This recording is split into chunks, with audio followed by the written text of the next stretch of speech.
بسم اللہ الرحمن الرحیم. یہ حدیث کا ترجمہ ہو گیا تھا. اس حدیث میں ہمیں کچھ علمی باتیں پتہ چلتی ہیں. ایک تو اس حدیث میں اسلام کی بنیاد کو بیان کیا گیا ہے. حضرت جبریل آئے، شدید بیاض الثیاب شدید سواد الشعر. حضرت جبریل یہاں طالب علم کی صورت میں آئے تھے. حضرت جبریل یہاں طالب علم کی صورت میں آئے تھے. حقیقت میں طالب علم نہیں تھے بلکہ معلم تھے، لیکن طالب علم کی صورت میں آئے ہیں. تو شدید بیاض الثیاب شدید سواد الشعر، اللہ نے آپ کو جو لباس دیا حضرت جبریل کو، وہ انتہائی سفید کپڑے اور سر کے بال انتہائی سیاہ. اس میں کیا حکمت ہے؟ ظاہر ہے اللہ کا کوئی کام حکمت سے خالی نہیں ہوتا. تو انتہائی سفید کپڑوں میں دو باتوں کی طرف اشارہ ہے. نمبر ایک سادگی، نمبر دو صفائی. تو اس سے پتہ چلتا ہے کہ جو شخص بھی علم کی طلب میں نکلا ہو اسے دو چیزوں کو اپنے اوپر لازم پکڑنا ہے. نمبر ایک سادگی، نمبر دو صفائی. اس کے بغیر علم حاصل نہیں ہوتا. جتنے بھی آپ کو بڑے علماء ملیں گے نا جنہوں نے دین کے کوئی علمی کام کیا، ان کی طبیعت میں سلیقہ اور صفائی آپ کو بہت ملے گی.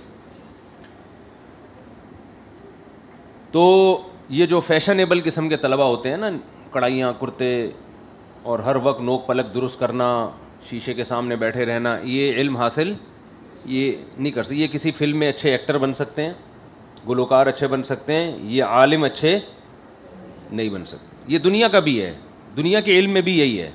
اچھا ڈاکٹر نہیں بنے گا ایسا آدمی، اچھا سائنٹسٹ نہیں بنے گا جو ہر وقت کپڑوں میں ہی لگا رہے.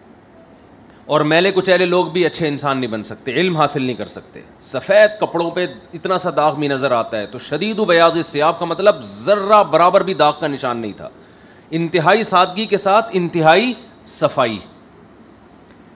اور شدید سواد الشعر انتہائی سیاہ بال.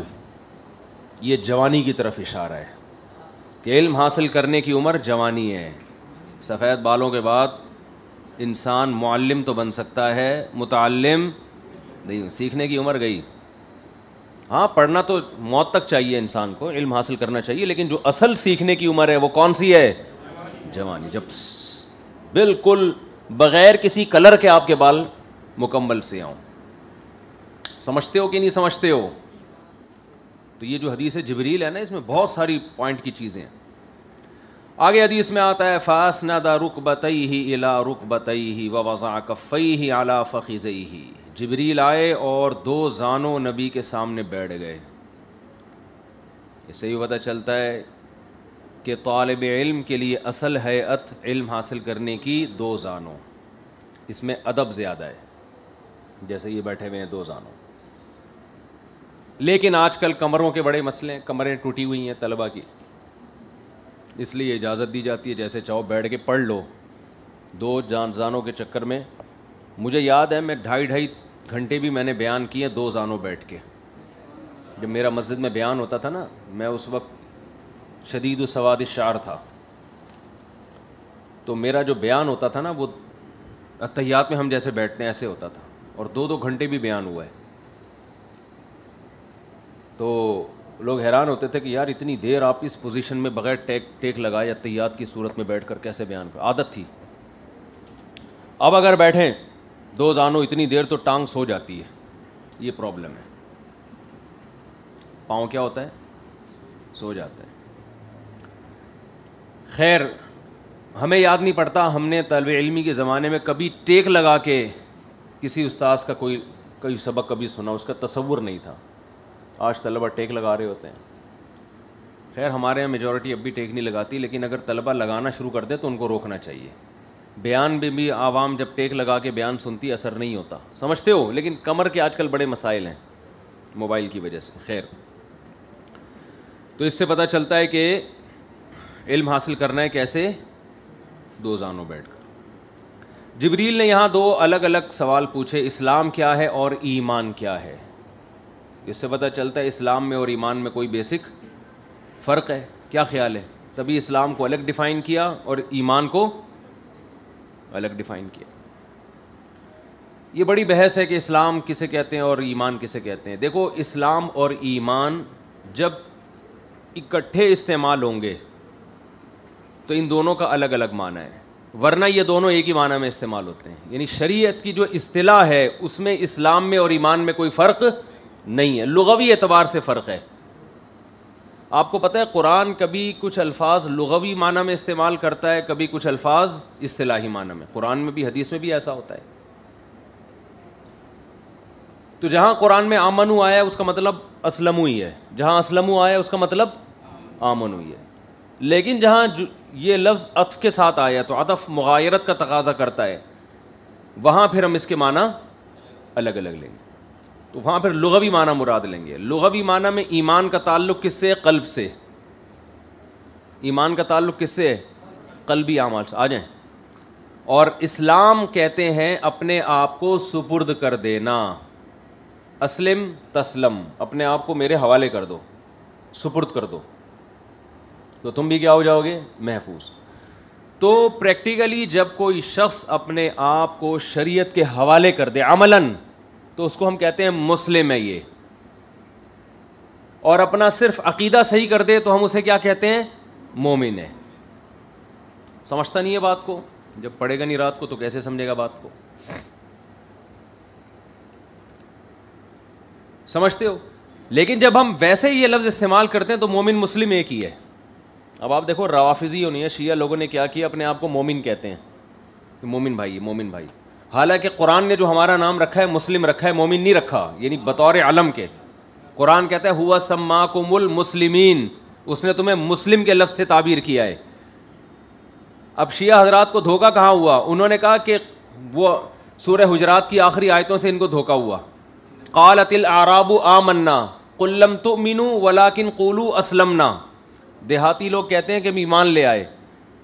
اے نبی آپ ان سے کہہ دیں تم ایمان نہیں لائے، تم یوں کہو کہ ہم اسلام لائے ہیں.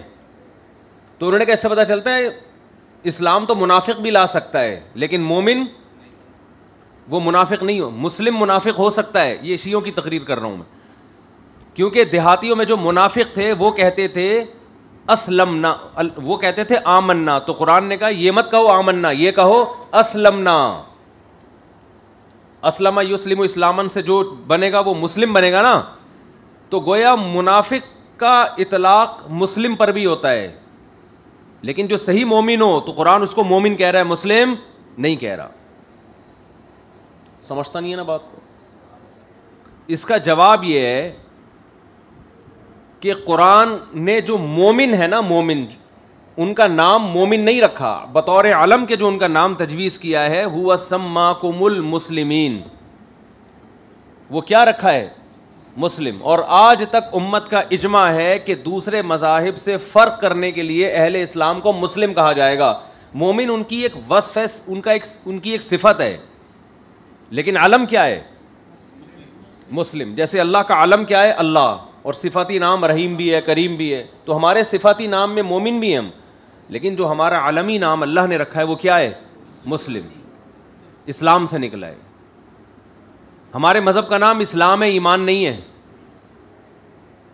سمجھتے ہو؟ تو جو اسلام لائے گا وہ کیا کہلائے گا؟ مسلم. رہا یہ والی جو آیت ہے جس میں آتا ہے کہ قالت الاعراب آمنا، دیہاتی کہتے ہیں کہ ہم ایمان لے آئے، تو اے نبی آپ ان سے کہہ دیجئے کہ تم یوں نہ کہا کرو ایمان لے آئے، بلکہ کہو اسلمنا. تو یہاں اسلام کے اصطلاحی معنی مراد نہیں ہے، لغوی معنی مراد ہے.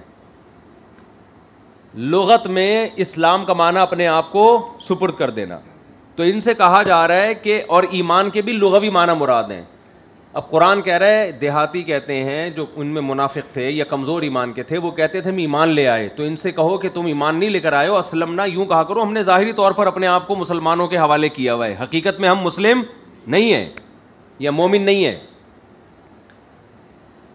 اسلام کا معنی ظاہری طور پر بھی اپنے آپ کو حوالے کر، تم ظاہری. یہاں لغوی معنی کی دلیل یہ ہے کہ ایمان اور اسلام دونوں لفظ ایک ہی جملے میں استعمال ہو رہے ہیں. تو اصول یہ ہے کہ جب دو مختلف لفظ ایک ہی سینٹنس میں استعمال ہوں تو دنیا میں ہر زبان کا قاعدہ ہے کہ پھر ان دونوں سے الگ الگ معنی مراد لینا پڑتے ہیں آپ کو، ورنہ تکرار لازم آتا ہے، غیر مفید تکرار. تو یہاں قرینہ ہے کہ قرآن نے ایک ہی آیت میں اسلام اور ایمان کا تذکرہ کیا، تو اگر ایمان سے مراد اسلام اور اسلام سے مراد ایمان ہو تو غیر ضروری تکرار لازم آئے گی. تو یہاں ہم اس سے لغوی معنی مراد لیں گے تاکہ آیت کا معنی درست ہو جائے. لیکن جہاں ایسا نہیں ہے وہاں اسلام ہی ایمان ہے اور ایمان ہی کیا ہے؟ اسلام ہے. جس کو مومن کہا جا رہا ہے وہی مسلم بھی ہے, جس کو مسلم کہا جا رہا ہے وہی مومن بھی. اب کہیں کیا؟ تو قرآن کہہ رہے ہیں سماکم المسلمین, اس نے نام کیا رکھا ہے تمہارا؟ مسلم رکھا ہے. وہ اسلام سے نکلا. مذہب کا نام ہمارا کیا؟ اسلام ہے. تو وہ مسلم ہی کہلائے گا. سمجھتا نہیں ہے نا بات کو, اس کے لیے کھوپڑی چاہیے ایک عدد ایسی باتیں سمجھنے کے لیے.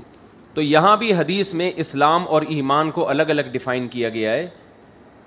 تو اس لیے ہم یہاں بھی ایمان سے مراد وہ اعمال جن کا عقیدے سے تعلق ہے, اور اسلام سے مراد وہ اعمال جن کا عمل سے تعلق ہے. سمجھتے ہو؟ اس لیے جبریل علیہ السلام نے اسلام کے بارے میں الگ پوچھا, ایمان کے بارے میں الگ پوچھا.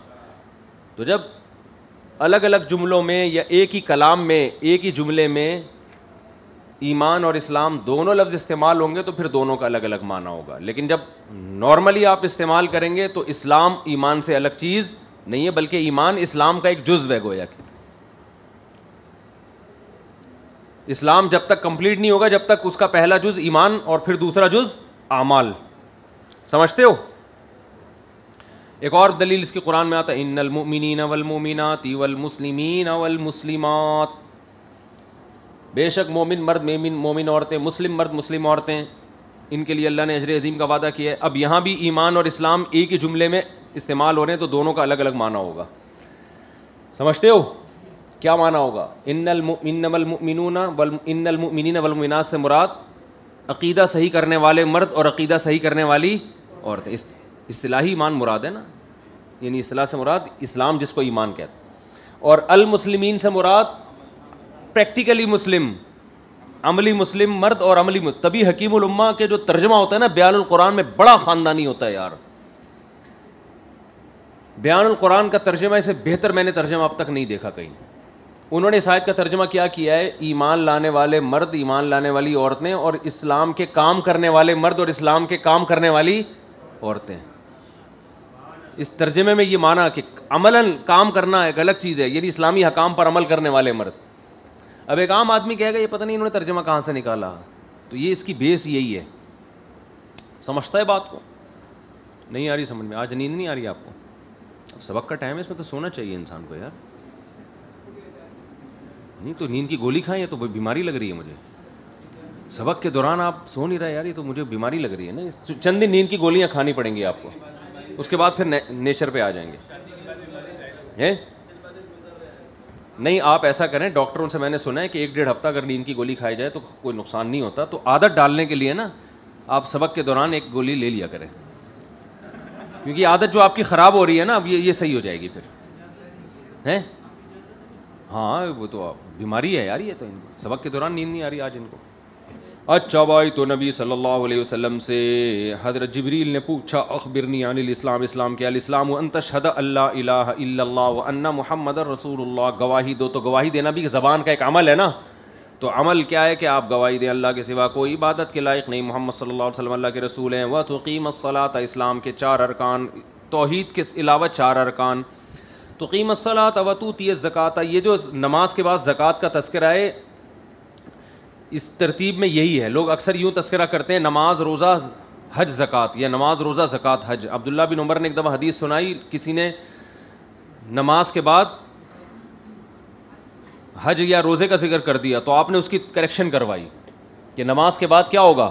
زکوٰۃ. کیونکہ قرآن میں ہمیشہ نماز کے بعد زکوٰۃ ہے اور حدیث میں بھی ہمیشہ نماز کے بعد زکوٰۃ ہے. تو ان کو قرینتان کہا جاتا ہے, 2 سہیلیاں. یہ اب اس میں حکمتیں ہیں اللہ تعالیٰ کی کہ نماز اور زکوٰۃ ساتھ ہو. بڑی حکمت یہ ہے کہ جب بھی آپ کسی کے چاہنے والے ہوتے ہیں نا تو 2 قسم کی قربانیوں سے پتہ چلتا ہے کہ آپ واقعی اس سے محبت کرتے ہیں. ایک بدنی قربانی اور ایک مالی قربانی. آپ ابا کی خدمت گزار ہیں, پاؤں دباتے ہیں, سر دباتے ہیں, ابا پیسے مانگتے ہیں آپ دیتے نہیں ہو, بولا پیسے ویسے نہیں دوں گا میں. اس میں آپ سمجھے جاؤ گے خدمت گزار نہیں. ایک ہے آپ سخاوت ہیں, ابا پہ خوب مال خرچ کرتے ہیں, ابا کہتے ہیں یار آج میرے پاؤں دبا دے, آج مجھے پانی پلا دے, تو آپ کہتے ہیں ابا میں آپ کے لیے خادم رکھ لوں گا جو آپ کو پاؤں دبائے گا اور اس کو پیسے دے دیا کروں گا, پیسے جتنے چاہیے لے لو, پاؤں میرے دبانے. ابا کو پھر بھی غصہ آئے گا کہ نہیں آئے گا؟ تو نماز سے اشارہ ہے بدنی عبادت کی طرف, زکوٰۃ سے اشارہ ہے مالی. تو جو اللہ سے حقیقی محبت کرنے والے لوگ ہیں مال بھی روکھڑا بھی خرچ کرتے ہیں اللہ کے لیے اور جسم کو اپنے تھکاتے بھی ہیں. تو اس لیے نماز زکوٰۃ میں یہ بہت بڑی مناسبت ہے. کنجوس نمازی اللہ کو پسند نہیں, اور وہ سخی جو سردا نہ کرتا وہ اللہ کے سامنے وہ بھی اللہ کو پسند نہیں. خرچ کرنے والے بھی آپ کو بہت ملیں گے لیکن سست ہوں گے وہ. تو اس لیے یہ بڑی حکمت ہے اس میں. نماز کے ساتھ ہمیشہ کیا ہوتی ہے؟ زکوٰۃ, سوائے 2 مقام پہ قرآن میں. اس کے علاوہ پھر بہت لمبی تقریر ہو جائے گی, سبق سے ہٹ جائیں گے ہم لوگ. اچھا میرے بھائی, وَتُؤْتِيَ الزَّكَاةَ وَتَصُومَ رمضان, اور رمضان کے روزے رکھیں. وَتَحُجَّ الْبَيْتَ إِنِ اسْتَطَعْتَ إِلَيْهِ سَبِيلًا, اور اگر استطاعت ہو تو حج کرے آدمی. قال صدقت فعجبنا له يسأله ويصدقه, ہم نے کہا عجیب بات ہے, خود ہی سوال بھی پوچھ دینے تے خود ہی تصدیق بھی کر دینے. یہ اسلام کے 5 ارکان ہے. دوسری حدیث میں آتا ہے بنی الاسلام علی 5, اسلام کی بنیاد 5 چیزوں پر ہے. اب سوال پیدا ہوتا ہے اسلام میں تو اور بہت سارے احکام ہیں. داڑھی رکھنے کا بھی حکم ہے, صلہ رحمی کا بھی حکم ہے, جھوٹ سے بچنے کا بھی حکم ہے, زنا سے بچنے کا بھی حکم ہے. تو اصل میں بنیاد کا مطلب یہ ہوتا ہے یہ چیزیں تو ہر مذہب میں ہے نا. یہ تو اچھی باتیں ہیں, تو دنیا کی ہر قوم یہ بات کرتی ہے, سچ بولو جھوٹ نہ بولو, بوڑھے ماں باپ کی خدمت کرو جو محسن ہے. یہ تو اب انگریزوں نے فطرت سے بغاوت کی کہ ماں باپ کو اولڈ ہاؤس میں جمع کرا دیا, ورنہ تو وہ بھی یہی کہتے تھے بھائی باپ گھر میں رکھنے کی چیز ہے, اولڈ ہاؤس میں جمع کرانے کی چیز نہیں ہے, اولڈ ہوم میں. سمجھتے ہو؟ زنا دنیا کی ہر قوم میں ہمیشہ سے برا سمجھا جاتا رہے, تو اب انسان لبرلزم کی انتہا کو پہنچا ہے. تو یہ تو عیسائیت بھی کہتی ہے, یہودیت بھی کہتی ہے, ہندو ازم بھی کہتا ہے رشتہ داری جوڑو, سچ بولو, یہ وغیرہ. تو اسلام کا جو وصف امتیاز ہے نا, جس کی وجہ سے پتہ چلے گا کہ یہ غیر مسلم نہیں ہے بلکہ کیا ہے, مسلم ہے. زنا سے بہت سے غیر مسلم بھی بچتے تھے, شراب سے بہت سے غیر مسلم بھی بچتے تھے, داڑیاں سب رکھتے تھے. تو فطرت ہے, یہ تو فطرت سے بغاوت کی ہے انسان. فرعون کی بھی داڑھی تھی, یہ تو مرد کی فطرت ہے داڑھی رکھنا. یہ اسلام نہ بھی حکم دیتا تو جو جن کو اللہ نے کھوپڑی دی ہے نا, عقل دی ہے, وہ داڑھی رکھتے ہیں. کہتے ہیں تو نیچر سے بغاوت کیوں کرے بھائی, یہ نیچر ہے. سمجھتا نہیں ہے نا بات کو. تو یہ 5 چیزیں ایسی ہیں جو اسلام کا کیا ہے, امتیازی وصف, جو اسلام اور غیر اسلام کو آپس میں کیا کرتے ہیں, ممتاز. رواج اس لیے تھا کہ یہ نیچر ہے انسان کی. لوگ پہلے فطرت پہ تھے, اب فطرت سے ہٹ رہے ہیں. پہلے مرد سے بدکاری کو بہت برا سمجھا جاتا تھا, اب یونائٹڈ نیشن نے اس کو لیگل قرار دے دیا ہے. جب تک انسان فطرت کے قریب تھا یہ چیزیں بری تھیں, اب فطرت سے ہٹ رہا ہے. تو سب عورتیں پہلے پردہ کرتی تھی, ہندوؤں کی بھی, عیسائیوں کی بھی, یہودیوں کی بھی, پارسیوں کی بھی, کیونکہ فطرت ہے نا یہ. اب انسان نے فطرت سے بغاوت کی تو دیکھو اب عورتوں کے لباس کیسے ہو گئے. نہیں آ رہی بات سمجھ میں؟ تو اسلام نے وہی باتیں کی تھی جو فطرت کرتی ہے. جو 5 چیزوں میں اسلام کا کیا تھا, امتیاز. ایک شہادت دے دی اللہ کے سوا کوئی عبادت کے لائق نہیں, اور محمد صلی اللہ علیہ وسلم اللہ کے رسول, شہادت کے بغیر آپ مسلم نہیں ہو سکتے. سمجھتا نہیں ہے نا بات کو, جب پڑھے گا نہیں رات کو تو کیسے سمجھے گا بات کو. دوسری بات, نماز قائم کرتے ہیں, یہ شاعر ہیں اسلام کے, سمجھ رہے ہو, یہ شاعر ہیں. نماز قائم کرنا, زکوٰۃ دینا, حج, اور تو آپ کہہ سکتے ہیں صدقہ فطر کا تذکرہ نہیں آیا, تو زکوٰۃ میں مالی عبادت کی طرف اشارہ ہے. اس میں تمام مالی عبادتیں جو بھی انسان اللہ کے لیے کرتا ہے وہ آ گئی ہیں. سمجھتے ہو؟ اچھا میرے بھائی, تو یہ مطلب ہے اس حدیث کا. آگے چلتے ہیں. فرمایا فاخبرنی عن الایمان, آپ ایمان کی خبر دیجئے. فرمایا ان تؤمن باللہ وملائکتہ, اللہ پر ایمان لے کر آؤ کہ اللہ ہے, وملائکتہ, اس کے فرشتوں پر بھی ایمان لے کر آؤ. فرشتوں کو پشتوں میں فرشتہ کہتے ہیں, فرشتہ کو پشتو زبان میں فرشتہ کہتے ہیں. کوئی بات نہیں, کوئی اس میں حرج نہیں ہے. پشتو زبان میں فرشتے کو فرشتہ کہتے ہیں تو اس میں کیا جا رہا ہے؟ نہیں فرشتہ کہتے ہیں, فرشتہ. پشتو میں فے نہیں ہے. اچھا چلو خیر. تو میرے بھائی فرشتوں پر ایمان. فرشتوں پر ایمان کا مطلب پتہ ہی ہے آپ کو. اللہ نے ایک مخلوق کو نور سے پیدا کیا اور اللہ اس سے کام لیتے ہیں. جیسے کاتب کے ہاتھ میں قلم مجبور ہوتا ہے, جہاں کاتب قلم کو گھمائے گا وہاں گھومے گا, تو فرشتے سے بھی اللہ ایسے کام لیتے ہیں. یہی وجہ ہے کہ فرشتوں سے مدد نہیں مانگی جا سکتی. کام لینا الگ بات ہوتی ہے اور اختیارات دینا الگ. فرشتوں کے پاس اختیارات نہیں ہے, کام لیتے ہیں اللہ ان سے. جیسے جبریل سے اللہ نے کام لیا کہ مریم کے رحم میں پھونک پھونکا انہوں نے اور بیٹا پیدا ہو گیا. تو یہ کام جبریل کا نہیں تھا, کس کا تھا؟ اللہ کا. تبھی جبریل سے کبھی اولاد نہیں مانگی جاتی. تو اس طرح اللہ تعالیٰ بعض تکوینی کام انسانوں سے بھی لے لیتے ہیں, پیغمبروں سے بھی لے لیتے ہیں. جیسے خضر علیہ السلام سے اللہ نے تکوینی کام لیے, تو اس سے وہ مختار کل نہیں بن جاتے, ان سے دعا مانگنا جائز نہیں ہو جاتا. لوگ کہتے ہیں نا عیسیٰ علیہ السلام جب نابینا کو آنکھیں دے سکتے تھے تو محمد صلی اللہ علیہ وسلم سے کیوں نہیں دعا مانگی جا سکتی کہ آپ ہمارے بچے کی بینائی کو بحال کر دیں. لوگ کہتے ہیں نا بھائی نہیں مانگی, نہ عیسیٰ سے مانگی جا سکتی تھی اور نہ نبی سے, کیونکہ نہ یہ حضرت عیسیٰ کو اختیار تھا نہ محمد صلی اللہ علیہ وسلم. ما فوق الاسباب اختیارات سارے اللہ کے پاس ہیں. موسیٰ کو لاٹھی کو سانپ بنانے کا اختیار نہیں تھا, اگر ہوتا تو ہر دفعہ موسیٰ اللہ سے پوچھتے نہیں کہ اب کیا کروں میں. بھائی جب ہزاروں رسیاں سانپ بن کے حضرت موسیٰ کی طرف دوڑی ہیں تو موسیٰ علیہ السلام کے دل میں خوف پیدا ہوا نا. قرآن کہتے فاوجس فی نفسہ خیفۃ موسیٰ قلنا لا تخف انک انت الاعلی. یہ آیت وجد آفرین ہے. قلنا لا تخف انک انت الاعلی, ہم نے کہا ڈر مت, تو ہی آج غالب رہے گا. تو موسیٰ کیوں ڈر رہے تھے؟ ان کو کیا پتا تھا یہ لاٹھی کیا کرے گی. اگر وہ لاٹھی کو سانپ بنانا جانتے تو وہ کہتے کوئی میں کیوں ڈروں اللہ, مجھے پتا ہے میں ابھی اجزا بنا کے سب کو کھا جائے گی. وہ پریشان ہے پتہ نہیں کیا ہوگا, تو اللہ نے فرمایا اس کو زمین پہ ڈال دے. زمین پہ ڈالا اور وہ اژدہا بن کے سب کو نگل لیا اسے. تو جیسے موسیٰ علیہ السلام لاٹھی کو سانپ نہیں بنا سکتے تھے, اسی طرح آپ صلی اللہ علیہ وسلم چاند کے 2 ٹکڑے نہیں کر سکتے تھے. یہ سارے کام کس نے کیے ہیں؟ اللہ نے. سمجھتے ہو؟ تو یہ تو فرمایا ان تؤمن باللہ و ملائکتہ و کتبہ, اس کی کتابوں پر ایمان, 4 مشہور کتابیں ہیں, و رسولہ, اس کے تمام پیغمبروں پر ایمان, والیوم الآخر, آخرت کے دن پر ایمان, و تؤمن بالقدر خیرہ و شرہ, اور آپ تقدیر پر ایمان لے کر آئیں, اچھی اور بری تقدیر. اچھا بھی ہو رہا ہے تو اللہ کی طرف سے ہو رہا ہے, برا بھی ہو رہا ہے تو اسی کی مرضی سے ہو رہا ہے. قال صدقتا, جبریل نے کہا اے محمد صلی اللہ علیہ وسلم آپ نے سچ کہا. قال فاخبرنی عن الاحسان, احسان کہتے ہیں ایکسیلنسی. بڑی خاندانی بات علماء نے لکھی ہے یہاں پہ, بڑی ہی خاندانی. اس حدیث پہ درس میں نے 27 سال پہلے سنا تھا اپنے استاد سے, اور ایک مسجد میں آئے تھے وہ. اس وقت کی ایک ایک بات میری کھوپڑی میں بالکل ازبر ہے, ایک دفعہ سنا تھا. مفتی احمد ممتاز صاحب, 27 سال نہیں بلکہ 28 سال پہلے, بلکہ 2021 ہے تو 29. اس سے زیادہ پیچھے جاؤں گا تو پیدائش سے پہلے ٹائم شروع ہو جائے گا, کچھ زیادہ ہو جائے گی.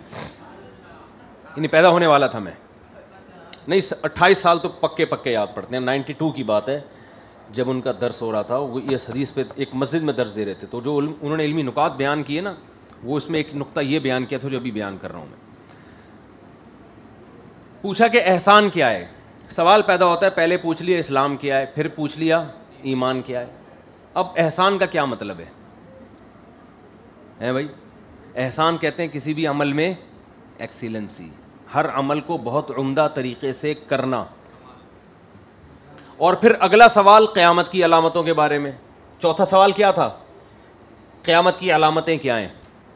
تو اب قیامت کا تذکرہ, اسلام, ایمان, احسان, یہ 4 سوالوں میں کوئی مناسبت کھوپڑی میں آتی ہے؟ بولو نا بھائی کیا ہو گیا؟ کوئی مناسبت سمجھ میں نہیں آ رہی. مناسبت یہ ہے کہ پیغمبر کی بعثت کا مقصد ہے لوگوں کو ایمان اور اسلام پہ لانا, ٹھیک ہے, اور پھر اس میں درجہ احسان تک پہنچانا. ہر عمل میں ایک واجب درجہ ہوتا ہے اور ایک درجہ ہوتا ہے اس میں ایکسیلنسی پیدا کرنا, کمال پیدا کرنا. تو پیغمبروں کے بعثت کا بنیادی مقصد کیا ہے؟ ایمان اور اسلام, یعنی عبودیت کہتے ہیں نا ایمان اور اسلام کو, لوگوں کو اللہ کا عابد بنانا. تو جب بھی آپ کوئی کام کرتے ہیں نا تو اس کی انتہا کو پہنچنے کو ایکسیلنسی کہتے ہیں. ہم جب درخت لگاتے ہیں تو ہمارا مقصد ہوتا ہے یہ پھل دے, اور لیکن ہمارا مقصد پھل نہیں, ہمارا مقصد ہے کہ یہ درخت اپنی انتہا کو پہنچے. ماں باپ جب بچے کو پالتے ہیں تو ان کا مقصد ہوتا ہے جوانی کی انتہا کو پہنچے, پھر ان کا مقصد حاصل ہوتا ہے. جب آپ پیسہ کمانا چاہتے ہیں تو آپ کا مقصد ہوتا ہے بے تحاشا کماؤں میں, ایک انتہا کو پہنچوں میں, جتنی اللہ نے مجھ میں صلاحیت دی ہے. جب آپ علم حاصل کرنا چاہتے ہیں تو آپ چاہتے ہیں کہ جتنی صلاحیت دی اس کی انتہا کو پہنچ. جو شریف لوگوں کی بات کر رہا ہوں میں معذرت کے ساتھ, جیسے آپ لوگ, آپ اگر سبق میں سوتے ہیں آپ چاہتے ہیں خراٹے لے کے سوؤں, خواب بھی آئے مجھے, ہلکی پھلکی نیند اچھی نہیں سمجھی جاتی. تو دیکھو پیغمبروں کا مقصد ہے انسان کو عابد بنانا. تو یہ عبودیت کی انتہا کو پہنچانا, یہ اس کامل درجے کا مقصد جب حاصل ہوگا جب اس عبودیت میں درجہ احسان تک پہنچیں. سمجھتے ہو؟ اور درجہ احسان کیا ہے؟ آگے حدیث میں آتا ہے ان تعبد اللہ کأنک تراہ، اللہ کی عبادت ایسے ہو جیسے تم اللہ کو اپنی آنکھوں سے دیکھ رہے ہو. ایک واجب درجہ ہے جو ہم لوگ کر رہے ہیں. تو جتنے بھی حکام اسلام اور ایمان کے ہیں نا وہ سارے ایسے ہو جیسے اللہ تمہارے سامنے. اس میں کیسی ایکسیلنسی ہوگی. تو یہ جو درجہ احسان ہے کیفیت کے اعتبار سے بھی اور کمیت کے اعتبار سے بھی، درجہ احسان تک عبادت کو پہنچانا یہ پیغمبر کی بعثت کا مقصد. تمام پیغمبروں کا مقصد یہی ہوتا ہے جو اللہ نے محمد صلی اللہ علیہ وسلم کے ذریعے پورا کیا ہے. تو یہ درجہ احسان تک پہنچنا یہ کیفیت کے اعتبار سے صحابہ کے دور میں یہ کام ہو چکا ہے. کیفیت کا مطلب چند لوگ تھے مگر وہ عبادت میں درجہ احسان تک پہنچ گئے تھے. جیسے صحابہ کرام کیا کیا انہوں نے قربانیاں دی ہیں احد میں، بدر میں، عبادتیں ایسی کہ پوری رات کا. حضرت عثمان ایک رات میں ایک رکعت میں پورا قرآن ختم کرتے تھے. صحیح سند سے ثابت ہے. حضرت عمر حضرت عثمان کی طرف دیکھ کے کہتے تھے میں شخص سے محبت کیوں نہ کروں جو حجر اسود کے سامنے کھڑا ہوتا ہے اور ایک رکعت میں پورا قرآن پڑھتا ہے. یہ حضرت عمر حضرت عثمان کی فضیلت میں بیان کرتے تھے. تو درجہ احسان کیفیت کے لحاظ سے یہ نبی کے دور میں بولو ہو چکا، لیکن کوانٹٹی کے اعتبار سے تھوڑا بہت کم لوگ تھے نا. جب عیسیٰ ابن مریم دنیا میں آئیں گے تو حدیث میں پتہ چلتا ہے کہ پوری دنیا میں اسلام پھیل چکا ہوگا اور کفر کا خاتمہ ہو چکا ہوگا.